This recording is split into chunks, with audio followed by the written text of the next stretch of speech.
আবহাওয়া পরিস্থিতি জানাতে রাজধানীর আগারগাঁও থেকে সরাসরি যুক্ত হচ্ছেন আশিকিন প্রিন্স।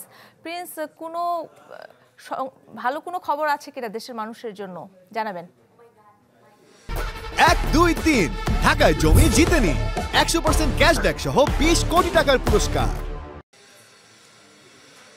কাকলি 11 এপ্রিল থেকে বাংলাদেশের উপর দিয়ে যে অতি তীব্র থেকে তীব্র বা মৃদু থেকে মাঝারি ধরনের তাপপ্রবাহ বয়ে যাচ্ছে সেটি বিরাজ করবে। কিছুক্ষণ আগে আবহাওয়া অফিসের পক্ষ থেকে বলা হয়েছে যে বিদ্যমান পরিস্থিতি আরও কয়েকদিন বিরাজ করবে, অর্থাৎ সহসাই এই তাপপ্রবাহ থেকে নিস্তার পাবার কোনো সুযোগ নেই বলে আবহাওয়া অধিদপ্তর পক্ষ থেকে বলা হয়েছে। এবং এই যে তাপপ্রবাহ রয়েছে এটি কমার জন্য বৃহৎ পরিসরে বৃষ্টিপাতের প্রয়োজন, কিন্তু বৃষ্টিপাত হবার জন্য যে মেঘমালা বা যে ধরনের পরিস্থিতি প্রয়োজন সেই পরিস্থিতি বা মেঘমালা বাংলাদেশের আকাশে নেই। ফলে সহসাই বাংলাদেশে বৃষ্টিপাতের হবার কোনো সম্ভাবনা নেই বৃহৎ পরিসরে।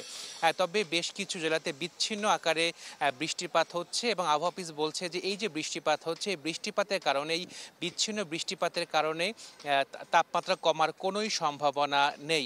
ফলে বাংলাদেশবাসীকে আরও বেশ কিছুদিন এই তীব্র থেকে মাঝারি বা অতি তীব্র তাপপ্রবাহ সহ্য করতে হবে বলে আবহাওয়া অফিসের পক্ষ থেকে বলা হয়েছে। এবং বলা হচ্ছে যে যেসব এলাকাতে গাছপালা বেশি সেসব এলাকাতে মূলত তাপপ্রবাহ কিছুটা কম অনুভূত হচ্ছে, তবে যেসব এলাকাতে কনক্রিট উঁচু বিল্ডিং রয়েছে সেসব এলাকাতে মূলত তাপপ্রবাহের এই যে অনুভূত সেটি বেশি হচ্ছে।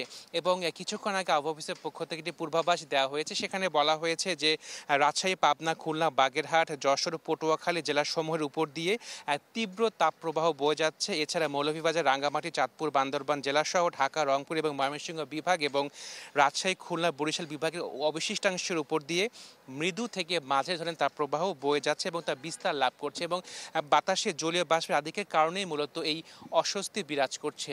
কাকুলি, মূলত এই ছিল সর্বশেষ তথ্য আমার কাছে। প্রিন্স, আপনাকে ধন্যবাদ। আবহাওয়া পরিস্থিতি জানাতে রাজধানীর আগারগাঁও থেকে সরাসরি যুক্ত হয়েছিলেন সহকর্মী আশিকিন প্রিন্স।